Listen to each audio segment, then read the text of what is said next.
Welcome to the Gate 7 International Podcast, your official English source for Olympiacos FC and the Greek Super League. My name is Peter Thompson. I'm here with Lambros Sirmos, Ari Burubasis, and our special guest for today, Luis Pineda. How you doing? How you doing? I am so excited that you are here to join us today. I've been going nuts all day just waiting for this. So many questions. We have a lot we want to get through for sure.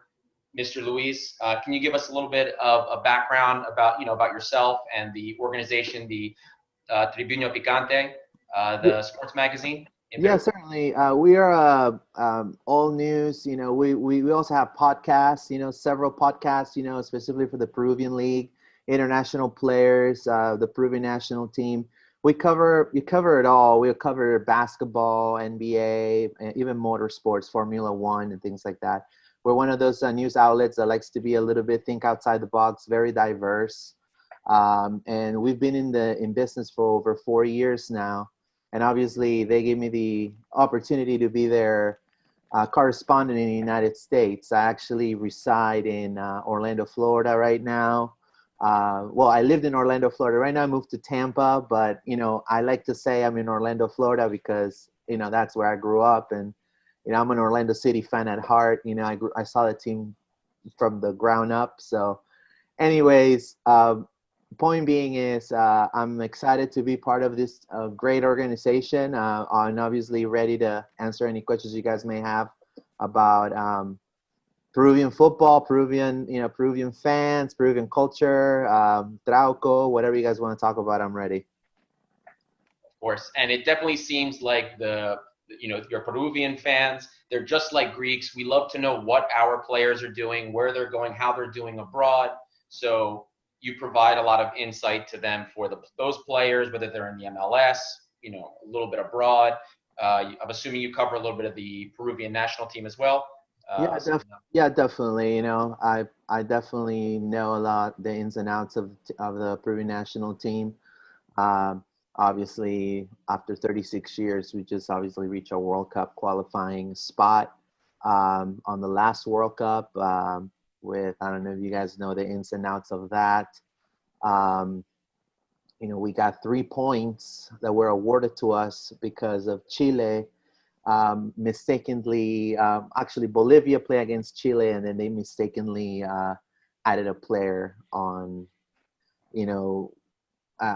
a Bolivian player that wasn't designated to play. Essentially, he had 2 yellow cards, so he was supposed to be suspended and not to play against Chile. So I guess the Peruvian Federation, Soccer Federation, they said, hey, this is against the rules, and then we got 3 points.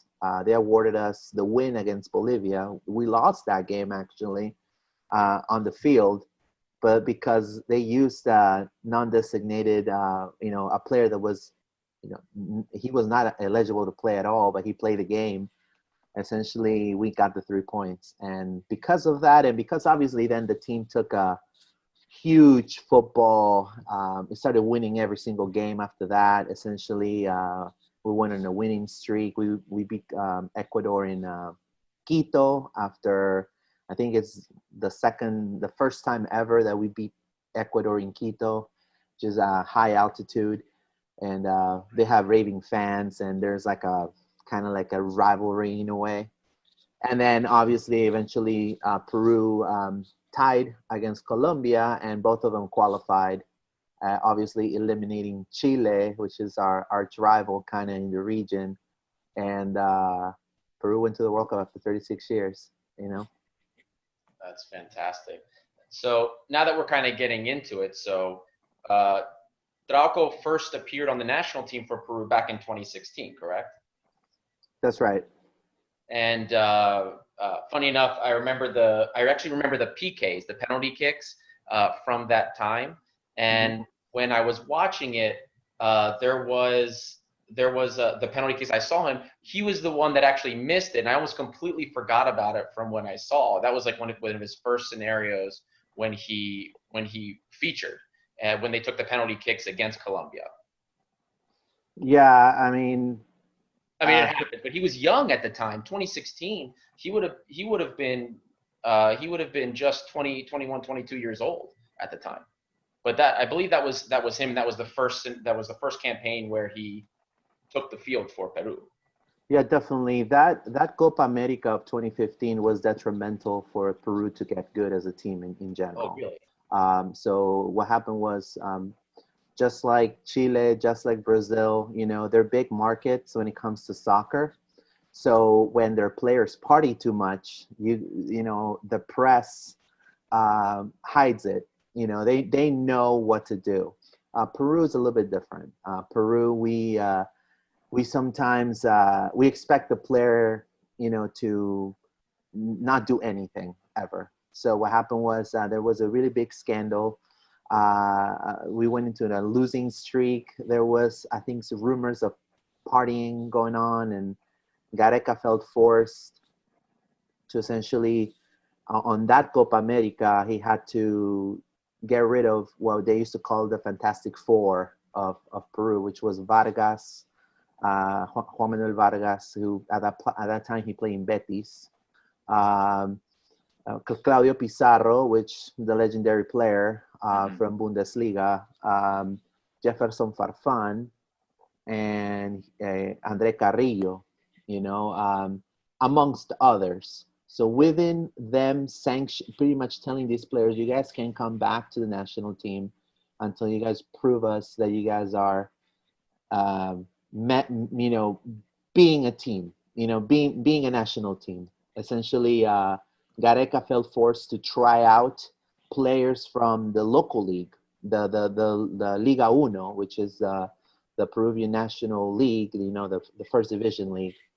And Trauco at that time, he was in Universitario, which is the second biggest club in Peru. And it's kind of like a River Plate in a way, and he was, doing really good. I mean, one thing about Trauco is when he gets in rhythm, he's able to perform very well. His passes are very accurate. I think when he played in Flamengo, he gave a lot of assists to Guerrero. He played around 38, 39 games. He did like maybe 15 assists.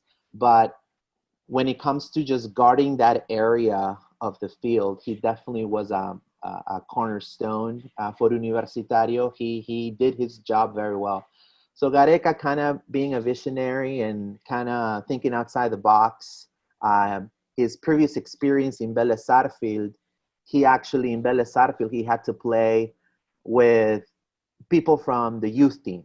Vélez is the type of team in Argentina that you play in the youth, you make the first team, and then you're sold to another team, either a bigger Argentinian team, or you're sold to the United States, or you're sold to Europe. So Gareca, every year he was in Vélez, he had to reinvent the wheel every year almost. So he kind of, in a way, did the same thing in Peru. In 2015, he's like, okay, I'm getting rid of all these people. They're caliber players. They are world-class players, but they are not meshing well together. We have to find sync. We have to have everybody work together. So Trauco came along. He didn't also call Trauco from that team. He called Edison Flores, who now plays in the DC United. He called in also Andy Polo, who plays in Portland Timbers. He called Jordi Reina. At that time, Jordi Reina, which now plays in Vancouver Whitecaps, and he used to play in RB Salzburg at some point. And then he also did RB Leipzig for a little bit. Luis, I don't mean to cut you sorry, off, but I apologize. No problem. But for our listeners and for our fellow hosts, we are just seeing massive parallels between the Greek national team right now. Absolutely. Oh, yeah. Greece went through a terrible section after the World Cup in 2014, where we just lost an old guard in Katsouranis, Karagounis, and the team fell off. There was rumors of partying, et cetera, and that has been ongoing now for 3-4 years now, until we had our most recent coach come in, and he told the old guard to go. Kostas Manoulas is gone. Socrates Papastatopoulos is gone. Papastatopoulos, yeah. And we've brung in a ton of young Greeks from abroad in Greece. And so I just wanted to make the connection, because we're seeing parallels as you're saying that. It's like, oh my God. That's pretty great to hear. One thing I will have to say though, you guys have the infrastructure in the difference of Peru. Peru, unfortunately, we have the players. We have probably the technical ability in the region. A lot of people say, a lot of other, if you talk to a Chilean, reporter or a Brazilian reporter, they'll tell you, Peru sometimes plays like Brazil, but with a handbrake on, or with a mental handbrake, we are always playing really well with the ball, but and the reason is it's infrastructure. It's not having the, Olympiacos has a basketball team, volleyball team, they are, a lot of the teams there have their own stadiums. Unfortunately, our league has not really had the relevance since maybe 2004, since maybe Cienciano, which is the team from Cusco, won the what we call the Sudamericana Cup, which is kind of like a Europa League for Europe, and but when you go there, the parallels are that you guys may have the infrastructure. If you guys find the right people and the right players, which you guys have the talent, you guys already have the infrastructure to back you up. We, unfortunately, don't. And that's a reality. We're working towards that for sure. But obviously baby steps. Now, Gareca, just to kind of go back, Gareca in 2015 in that Copa America tried out a lot of players. And a lot of those players became the core of what became the 2018 squad that qualified to the World Cup. So that's why a lot of people in Peru, but Gareca is very revered. Gareca was able to unify that team. That's how Guerrero became the cornerstone of that team. Guerrero, he went to his own stint of issues, he didn't want to be in the shadow of Pizarro in Bayern, decided to go to Hamburg. In Hamburg, he had a couple of great seasons and then inconsistencies, getting injured. He got into a fight with a fan, and that's exactly what, he threw a bottle to a fan. Oh, man. And Hamburg suspended him. And at that point, the next transfer window came up and he's like, I need to get out of here. I'm tired of eating sausages. I'm tired of not speaking my language. So what did he do? He went to Brazil. He went to Corinthians. He became famous there. He became a star there. He won the World Cup, Club World Cup against Chelsea. He scored the winning goal. And David Luiz obviously never covers the ball on a corner. So, we know that well. Yeah, Guerrero being a little bit more of a savvy guy, he scored the winning goal. But, that 2015 World Cup was detrimental. And that's when Trauco essentially became known. He had such a great performance, and not he's not a player that's going to wow you with his goals. Yes, the goals he makes are amazing because he has that quality, but he's not a goal scorer. If you know what I'm trying to say, he's more of a playmaker. Yeah, and it seems ever since he's just been an absolute necessity in the national team for Peru. He's played, I think, every minute of the World Cup and Copa America, in which Peru had a pretty nice run to the final, if I'm not mistaken. So it seems he's really solidified himself and made himself really necessary for the team. Yeah, definitely. He's definitely in the national team. He has no replacement. And when I say he has no replacement, he truly has no replacement. Gareca puts him, because Trauco could play also as a number 6. I know a lot of people don't know that, but Trauco actually started before Universitario. He was a number 10. He played the 10 position in Unión Comercio, which is like a lower tier team, kind of middle of the pack here and there. They're from Moyobamba, which is and air is in the jungle of Peru, and so by the Amazon. So he played number 10 there. Then he was tried as a number 6 when he got to Universitario, but then eventually there they switched him to play defensive winger at that time, and he kind of did the job there the best. He was more consistent in that position, and that's where he stayed. That's why, he kind of listened to the advice of Gareca, and his coach at the time in Universitario told him, hey, I think you maybe should stay in this position rather than be switching around. And so that's what he did. And yes, I think his only replacement would be right now.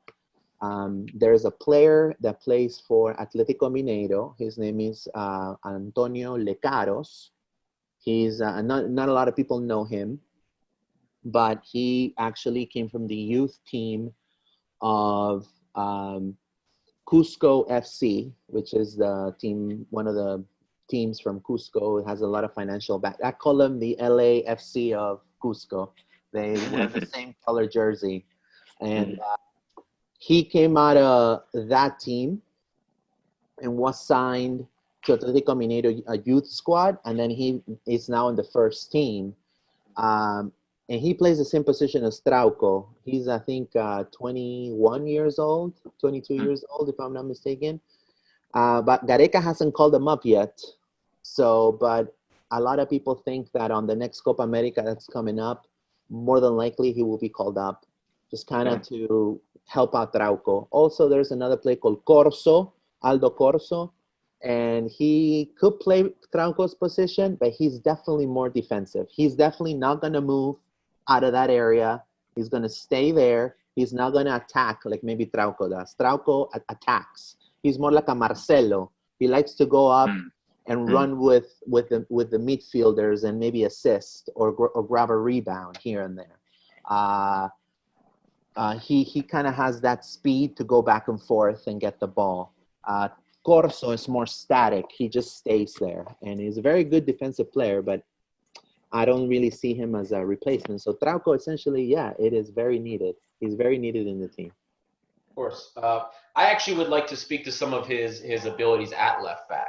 So from a top-down look at him, especially early on when he was playing for Saint Etienne this past season, there were some things that were I saw that I liked.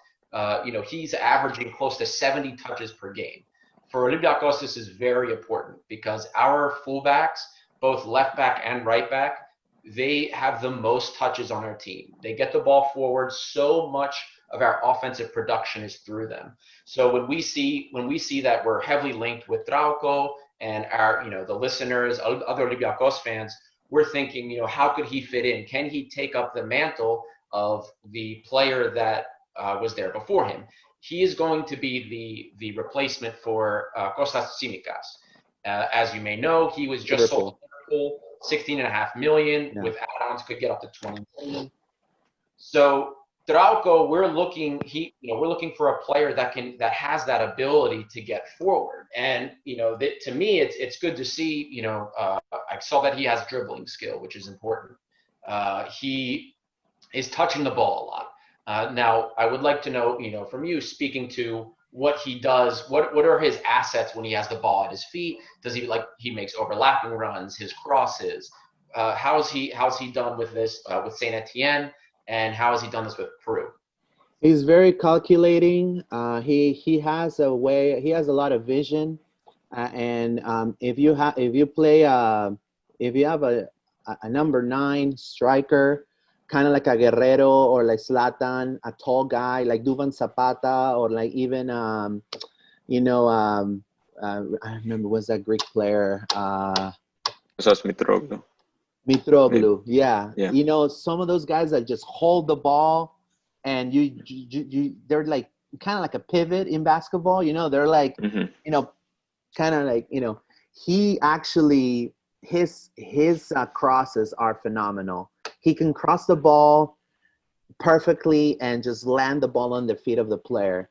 But the thing with Trauco is he needs trust. So he needs he needs to find that, make himself comfortable within the team. And that's the thing, what really affected him in San Etienne was that in the beginning, he did really good. He even scored a couple of goals, I think, when he first arrived. But then he kind of lost his way, and I guess he took a backseat. In my opinion, I think he definitely can rebound in Olympiacos, because if you guys emphasize, playing on the wing, the crosses, he's a little bit more of like a creative defensive player. He's a defensive player that could give you a pass like a 10, in a way. And so that's what kind of Gareca does. Gareca, and also, Olympiacos, hopefully, if he does get the call up for Olympiacos, I think you guys definitely be able to use them the right way. Maybe the best way that not even San Etienne has ever done. I think it's really cool learning about sort of the way he came up in a more attacking role. Yes. That's a really cool insight. And it's interesting as well, because we talked, I think, a little bit about how Portuguese managers, including Olympiacos manager Pedro Martins, are a big fan of using players that can fit in at multiple positions. Of course, Trauco has featured as a more traditional left back with Peru. Saint Etienne, from what I've seen, often like to play more of a 3 at the back type formation, with Trauco as sort of the wing back going forward, taking advantage of his attacking. And it would certainly be interesting to see if he can fit in as a 6, like you said as well. That would be really cool. Yeah, there's been times that, he's been used as a 6 on, Gareca has put him as a 6 before on friendly games. Even when he played in Flamengo, there were times in which I think Flamengo was playing against, it was a Brasileirao against Palmeiras, I think. It was maybe a year or two ago.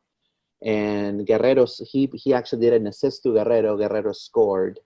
And they put him in a 6. They put him as a 6 because his passes are so accurate. That's the thing, is when he passes the ball, he has that ability of assisting the ball very well. And, they put him as a 6, and he could play those positions. And I think that's just lovely to hear as an Olympiacos fan, as how we play so many times as we have Matthew Valbuena down on the right wing, and we'll have Yorgos Masouras making a run, and there'll be a cross-field ball to Masouras, and there'll be link-up play between the left back, who was Chimikas, of course, and Masouras, and that would lead to so many of our goals, is that left back coming in and whipping it across to El Arabi or a run from the midfield. So it sounds like a perfect fit almost for that. Yeah, I mean, I honestly, when I heard that Olympiacos was interested in Trauco, I thought this is the right opportunity for him. I mean, there's been other Peruvian players that have been in Greece before. And, Percy Olivares used to play in the 90s for Sporting Cristal. And then he went to PAOK Salonika, played for three seasons, I think, 3 or 4. So it wasn't like a short sting. It was pretty long. And then after that, he went to Spain, to the 2nd division of Spain, a 3rd division of Spain, and then he went back to Peru eventually and retired. But the Peruvian player thinks of the Greek league as a kind of like a way of getting into Europe, making a name for yourself, and then eventually, if something else comes along, eventually, they'll be able to get into like a top 5, top 6 team in Europe, hopefully, but Olympiacos is that big of a club that, and especially the way Olympiacos is playing now, like you guys mentioned, it seems like a perfect fit for him. Yeah, Olympiacos is actually known for, whether a lot of our fans want to face that fact or not, of course we're biased. We think Olympiacos is the best club in the world. But realistically, Olympiacos has been, especially in the last 10 years, a kind of second chance saloon almost, where players come maybe that were a little bit out of sorts, that didn't do as well at their maiden clubs. Who comes to mind is Kevin Miralas. He was actually also a Miralas. And Miralas he didn't do much for them. He came to Olympiacos and he became a star. He was a superstar, did amazing, leading scorer, at points, and then eventually moved on to the Toffees, to Everton. So he was a great player, and kind of the first thing I thought of with Saint Etienne, we have a good experience with them. So I think that Draco could be a good fit. Now, the next question I had for you, I wanted to speak more about his defensive capabilities, your insights on that. Additionally, with his mentality, as we saw in the beginning of the season, not just with his touches, but defensively, lots of pressures, leading Saint Etienne in pressures in terms of the ball. There was now, of course, in terms of dealing with the dribble, players coming to dribble him, he had almost like a 50% success rate in defending against the dribble.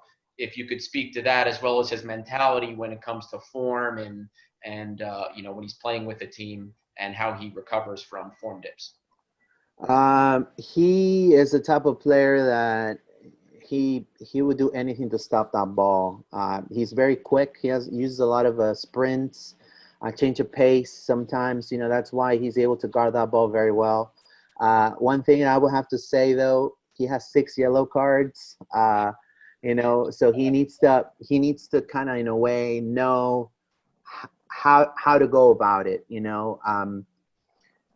Sometimes you can win that by running a little bit further and guarding that ball a little bit without just going for the kill.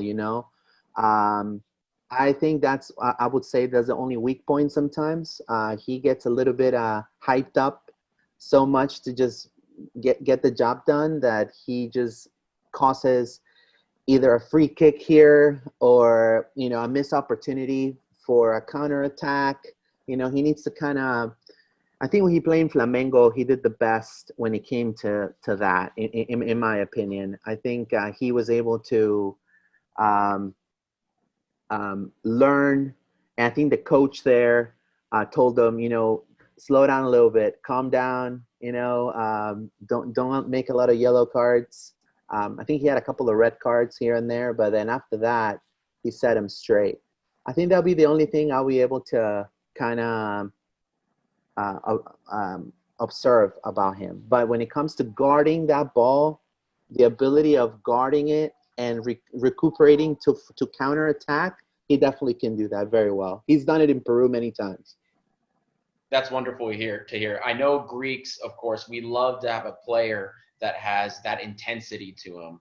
We want to see that. Now, of course, whether he's kind of being overeager trying to steal the ball, I trust our coach Pedro Martins to be able to kind of make him adjust. It seems like, Pedro Martins is that type of coach where he can get that out of a player. He can shift that, get that patience. Tsimikas was similar before he really won that starting role. A lot of people forget that before Tsimikas had this breakout year, last year he actually lost the starting spot to a player that will be returning from injury this year and who would eventually be competing for that spot with Trauco. His name is Leonardo Kutris, and he is also a very similar offensive-minded player, and he won that starting spot last season. Tsimikas had some similar fumbles, misstepping maybe on the defensive end with the ball here and there. And for Tsimikas to come out and make this wonderful turnaround this year, stellar year, it kind of sounds like Draco's in that position where he's this, diamond in the rough almost that maybe Pedro Martins can turn into an absolute gem. Yeah, definitely. He has never had that particular trust. I think the closest thing he's gotten to full trust, and I think it's in part of playing with Guerrero, has been in Flamengo. And also before that in Universitario, in Saint Etienne at first, I think the system didn't really work as well for him. And so because of that, because he's very black and white player, he's when you tell him to do something, he'll go do it. He's very disciplined. So he definitely listens. So if he knows kind of in a way he's not adapting very well, he kind of gets demotivated, and he needs that motivation from, not only, the team itself and the front office and the administrative staff, and in a way he needs that reinforcement that he's doing a good job in order to perform. Yeah, and I think Trauco would find that environment at Olympiacos. We have a lot of Spanish-speaking players, Portuguese players. We also have Rafinha, who's coming in at right back, who Draco spent some time with at Flamengo. So I think there will be players there to support him, as well as our coach Pedro Martins. Yeah, definitely. That kid that you guys were talking about, Leonardo Kutris, he was loaned to Mallorca, right? And he played with my favorite player right now, Takefusa Kubo, which I can't believe Barcelona let go. I mean, you have to talk about administration, talk about letting Cucurella go, letting Kubo go, just like nothing. It's, against in Real Madrid, pick him up, which is even worse. Yeah. It's like, it's crazy. Now, Trauco, in terms of competition and with the fans, Greek fans are kind of known to be a little bit unforgiving in certain aspects. Sometimes you could be an amazing player, you could be a star player, have a bad game, they'll boo you. Is he the type of player that can kind of take that, kind of just move on, kind of ignore it, or is that something that will get to him, as a player? Well, I mean, he comes from playing in Universitario, and Universitario's fans are kind of like that. He comes from that background of being booed and sometimes a little bit teeny bit over aggressive sometimes with other clubs and other ultras of other factions, different players and things like that. But he is the type of player that minds his own. He just minds his own. He like in that. I mean, I've seen videos of the Peruvian national team and how he is with his fellow playmates and fellow countrymen and everything. And he's great. He laughs. But when it comes to fans, he always signs autographs. He's always, trying to build that rapport with them, but in a very respectful way. If you disrespect him, he definitely won't listen. He will just not talk to you. He's the type of player that would maybe refuse to do interviews. He maybe say, "Hey, you talk, I'll walk away." Type of thing. He's done that before, but I don't really see that being the demotivating factor for him. I think that he could maybe brush it off a little bit. He's been, like I said, in two major, in my opinion, big, like Flamengo, Victor Sida, all the people from Flamengo's, ultra squad and everything, all the ultras there, and then the ultras from Universitario, which they're very rowdy also, probably the rowdiest in Peru, so I think he'll be fine. I think he'll be good. That's so great to hear because, as my fellow hosts know, we've had players who come to Greece and they look good coming from Holland or Belgium, and then they step foot in a hot derby against Panathinaikos, AEK, or PAOK, and you just don't know that player, like what has happened to that player, and we concede easy goals, or they're too scared to make the killer ball. So having a player come from an atmosphere like that just means so much because they know what it's like. They know when the crowd's yelling down at them. It's nice to have, for sure. I mean, let me tell you, he's played in the highest heat, humidity in the region. He's played in the jungle of Peru. He's played in a stadium that maybe bathrooms do not work. He's played in different. He's playing at high altitude.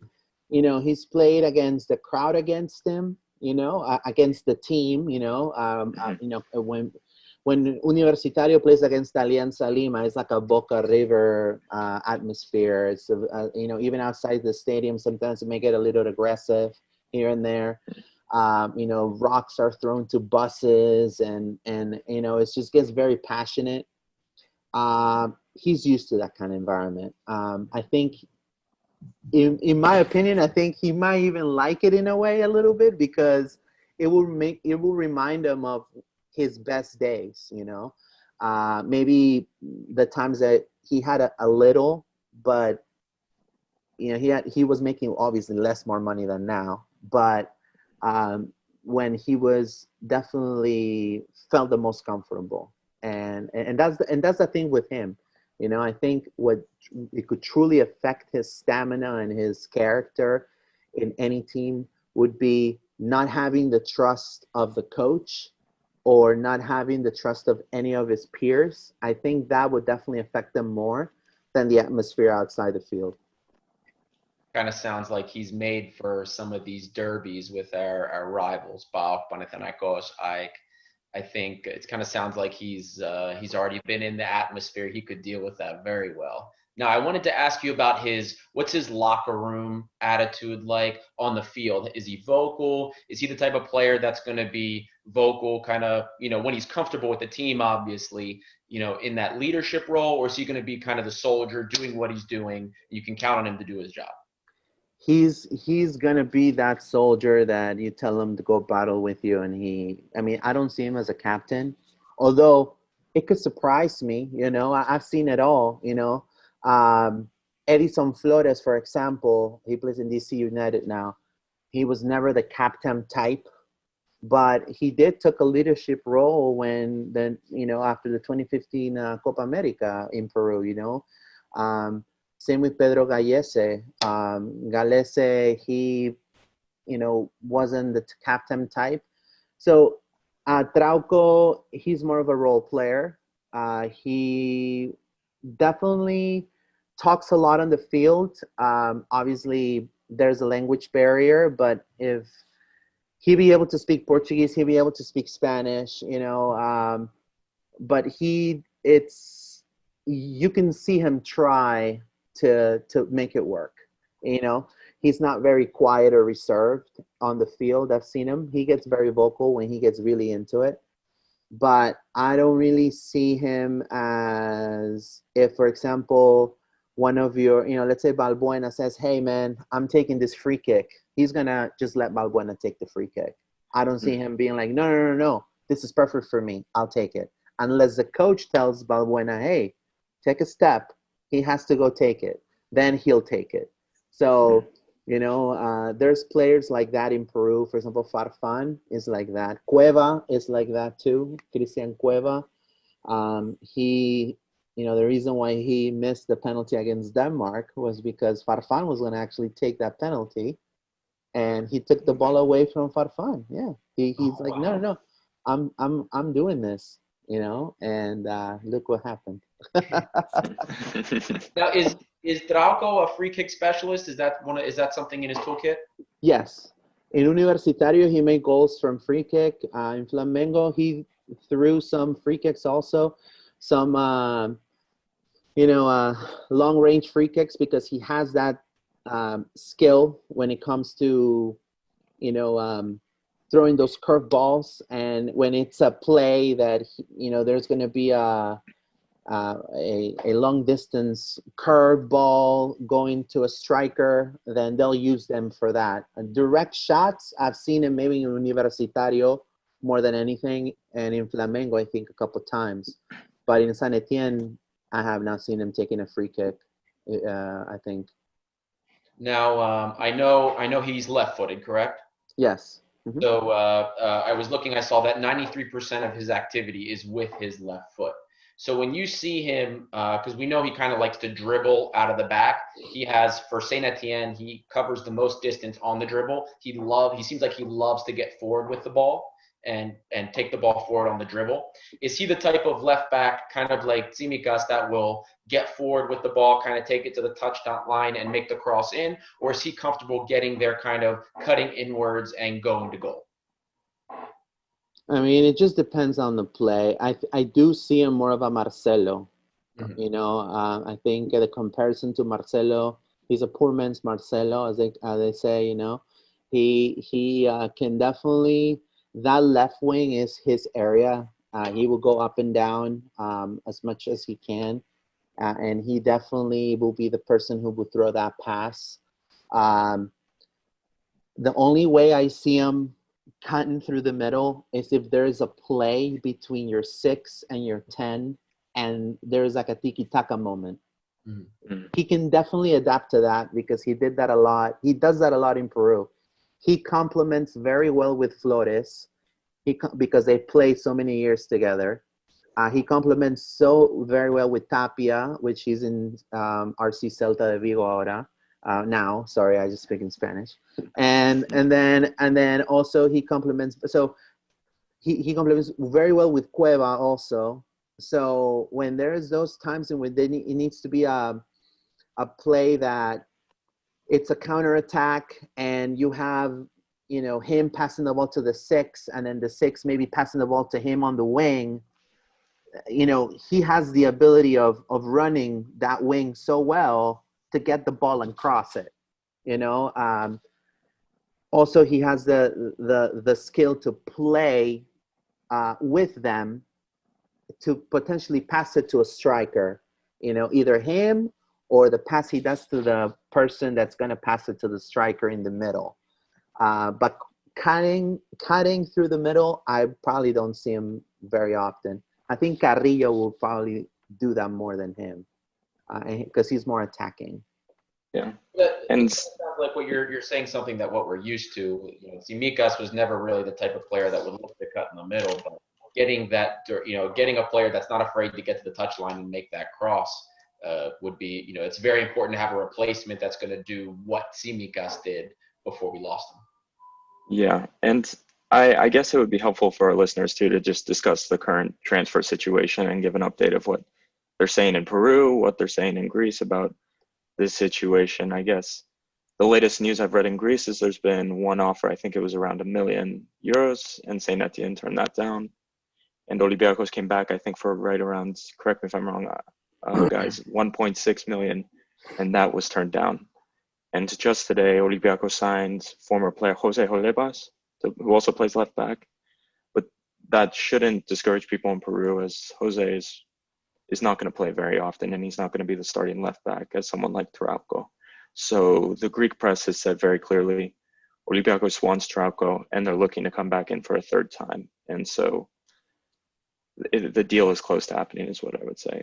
Ari, if you have something else to say about Greek media or rumors. I've heard, when was this? I think around 4th of July, there was a rumor that's when the Olympiacos rumor started coming and brewing here in Peru, a little bit with more steam, but also PAOK Salonika also, I heard. They were both two teams interested in him. Now, obviously, name recognition, you know, if you play, you know, you see both of those teams all the time, but Olympiacos, you kind of, and you know, they're the most known. So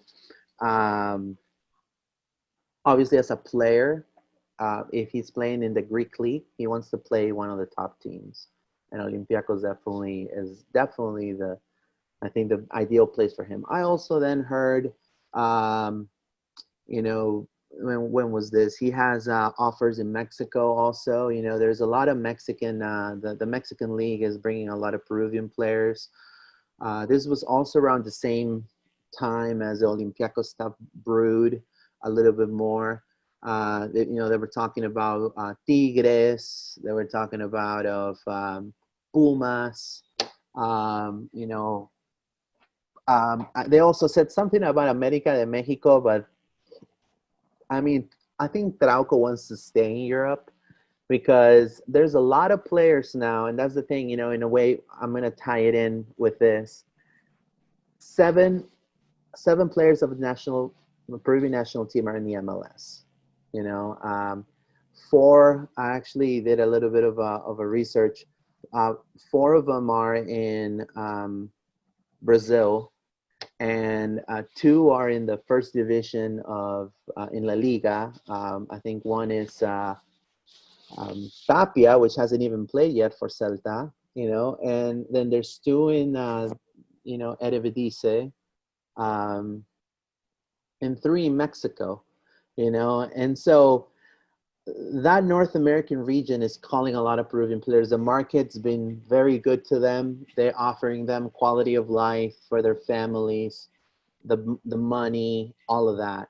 Now, I think Trauco wants to go against the tide here, because there's just, the market is getting a little bit saturated. So I think he definitely wants to stay in Europe. I mean, he's expressed that he would rather stay in Europe than going to Mexico, for example. But those are the only few things I've heard from him. I hope that he definitely decides for Olympiacos. I think it's the most is the best offer on the table. And I think he is the type of player that from every player in the Peruvian national team, he emphasizes he emphasizes more of feeling comfortable in a team. If he's going to be able to be a playmaker, that will motivate him more than money in a way. I don't see him, for example, in the MLS because the MLS, yes, is an upcoming league. American soccer is definitely growing, but I don't really see Trauco there. I see Trauco staying in Europe for sure. Well, let me ask you, would you as a Peruvian fan and of course other Peruvian national team fans, what would they prefer to see? Would they prefer to see Trauco come to North America, play in the MLS, play in Mexico, play in Brazil, or would they prefer him to stay in Europe if he can? We prefer 120% for him to stay in Europe. But also, this is the thing, and this is, and again, I'm going to say this, I'm very honest in regards to this. I'm very objective when it comes to the Peruvian national team. I love my country. I love my national team. Obviously, I was very happy to see them go to the World Cup after 36 years. I thought I was never going to see that time. I thought my daughter maybe was going to see the time, but not me. But a lot of our players are not in the top 10 leagues of Europe. And that is a fact. Venezuela, which has not qualified to the World Cup, all their players are playing in Spain, in England, and in the championship. They're playing in Greece. They're playing everywhere. And they're staying there. They're not just coming back to Venezuela. They're staying in those countries. Same with Chile. A lot of people say, hey, Chile didn't qualify to the World Cup. But, they have players in different leagues. Now, I am afraid that if there's not a lot of players going to Europe or maybe going to big teams in the Americas, like a Boca Juniors or like a River Plate or like a Flamengo, or Santos, what's going to happen is we're going to become like Paraguay. It's going to be, this generation was great.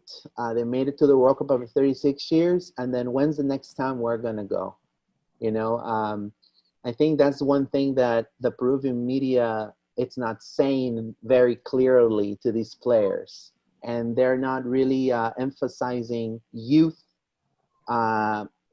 to its largest extent, and I guess these players, like for example, the example of Carrillo, great player, before the World Cup was loaned to Watford, did amazing there.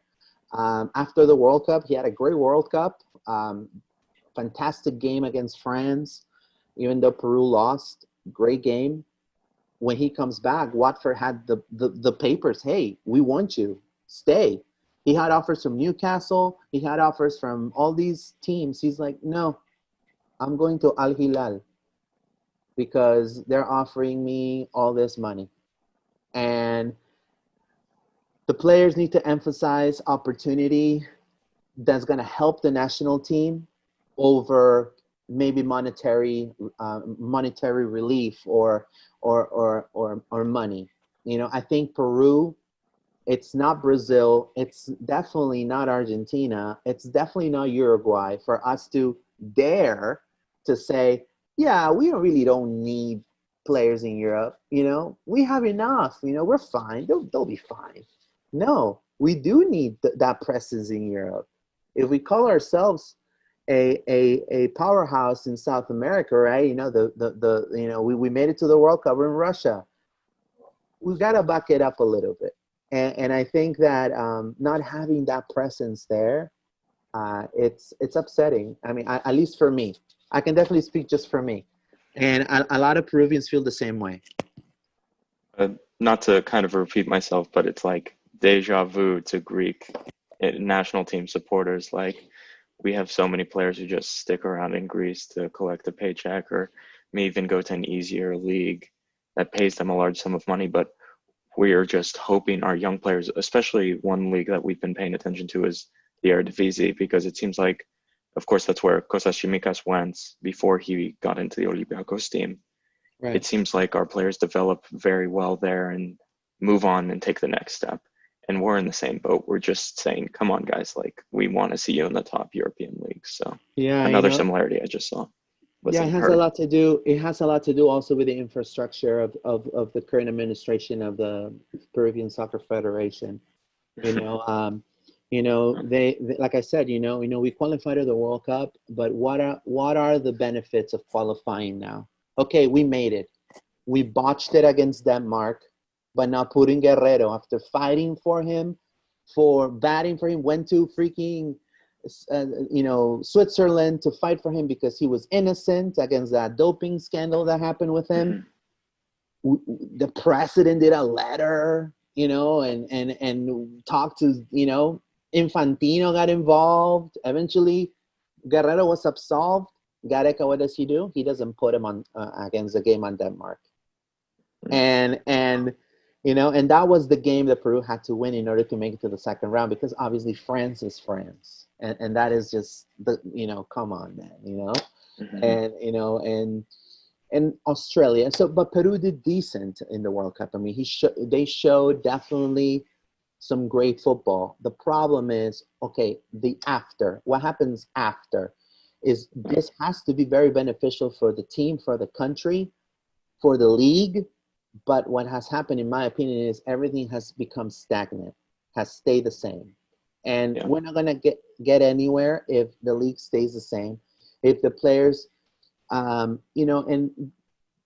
of the players, I love the MLS. I think the MLS is a great league. It's an up-and-coming league.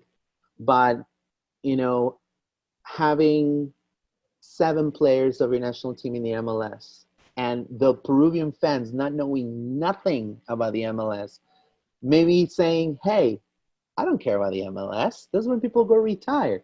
But 7 of your players play in the MLS, dude.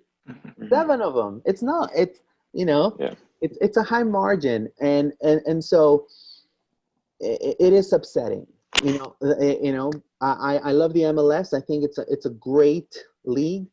Some of the players that are Peruvian players that are playing the MLS are playing well. So it's great for the Peru national team. It's not just any league.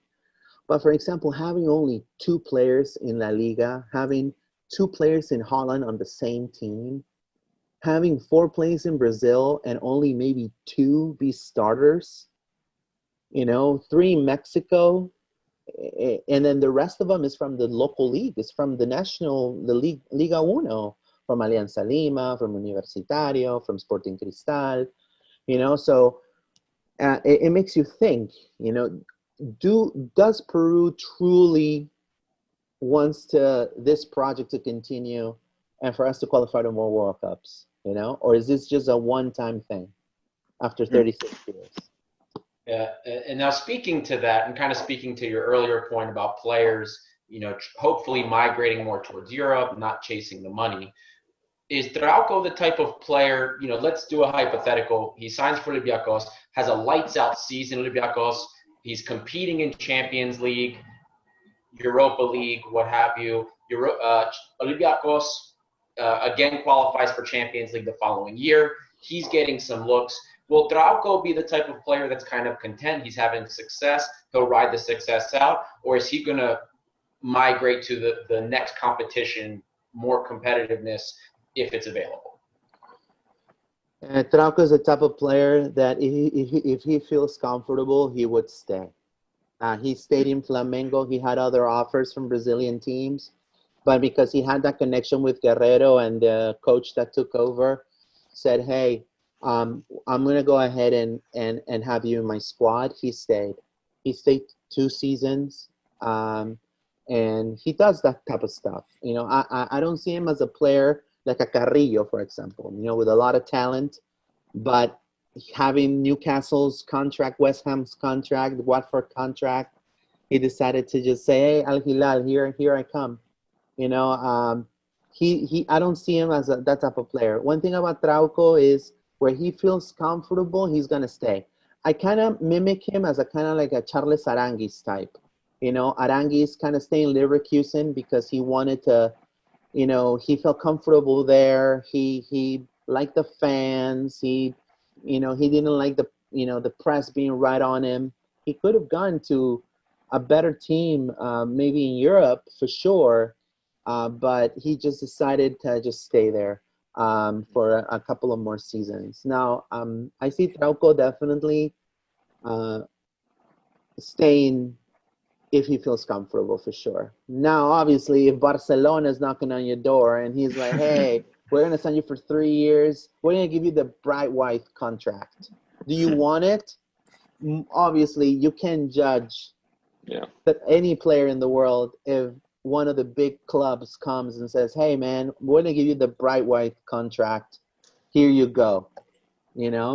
So, but if he feels comfortable, he's definitely going to stay where he's at.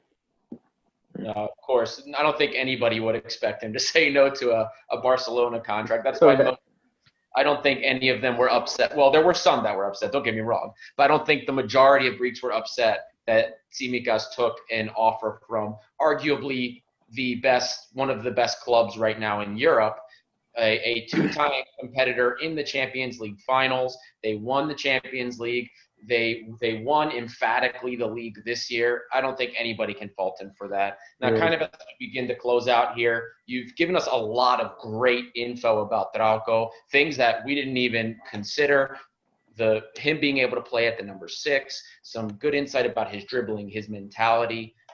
Thank you so much for all of that. Lambro and Peter, did you have some closing thoughts, closing questions? I just will say, I'll echo what Adi said. Thank you so much for taking the time to do this. And I would also like to give you the opportunity, if there's any social media or anything you'd like to plug while you have the opportunity. Maybe sure. Our listeners would be interested. Definitely. I'm going to put my Twitter right here. Hold on. Wait, I'm missing a 9. Technology. All right, here you go. So that's my Twitter right there, at Luis Pineda 999. You can also see, we're on Facebook. If you search for Tribuna Picante, sometimes on Facebook they'll let you have the subtitles. You're more than welcome to watch the show. I have my particular show in the program there. It's Tribuna Picante MLS. I cover all 7 Peruvian players in the MLS, the MLS League, the MLS is Back tournament. We talk about the reality of the Peruvian player in the United States. So if you guys are interested in that, you guys are more than welcome. It's every Sunday, 3 p.m. Peru time and 4 p.m. Eastern time, United States. Great. Yeah. Well, I think you've got us all on the hook and interested in the course of the Peruvian national team as well. So I certainly really enjoyed learning about the ups and downs that the team has had recently, and how Trauco has played into that as well. It seems like there's some potential for things to improve, but as you say, they have to be motivated to continue moving forward from the great achievement that was qualifying for the World Cup. Yeah, for sure. And as I mentioned earlier, the parallels between Greece is amazing. So it's really nice to see actually that here in Greece, we have the similar issues with other countries. It's not just we're incompetent. It's other countries are kind of facing these things. It's tough for us smaller countries. And again, I would just like to say thank you so much for coming on. It's been a great experience, and hearing your input's been great. No, it's been my pleasure, guys. If you guys ever need anything from me, if you guys if there's any other Peruvian players that are on the scope of the Greek league, I would love, for example, to see a Carrillo play in the Greek league. I would love to see even Farfan maybe choosing to play Greece. Even Cueva. I'm surprised about that. How the hell you go to Turkey like this? If it was Besiktas, or if it was I don't know, what's the other, Galatasaray, right? Or even the one where I forgot the latest Başakşehir. Başak. Yeah, if it would have been that one, I would have been like, all right, all bets are off. But come on, man, you go to like the one that just came up. Come on, man. I mean, even any other team in Greece, the Greek league is much better than the Turkish league, in my opinion. miles and miles better, you know. So hopefully Trauco is able to open bridges for Peruvian players to get to Greece. I think it'll be great. Yeah, for sure. Thank you again, and of course, thank you to the Tribuna Picante. We hope, at this point that Draco can come in. Maybe some Peruvians will follow Greek soccer as well, do more to create a bridge between both countries, get some more, exposure for all of us. I think that would be fantastic. Yeah, definitely. Of course, we'd love to have you on again, especially if he does come to kind of gauge his performance if he's here. And if there's other players, we'll definitely have you on again for sure. Yeah. Sure. Yeah, sure. Keep in touch. If there's any other players that I hear from the Peruvian side that are coming to Greece, they are rumored to be coming. I'll definitely, I have Lambros's number. I will be, sending him a WhatsApp. And it's been a pleasure, guys. I've definitely enjoyed this conversation, and you guys have all my support always. Awesome. Thank you so much, Luis. Thank you. No problem. Thank you, guys. All right. So I just stopped recording.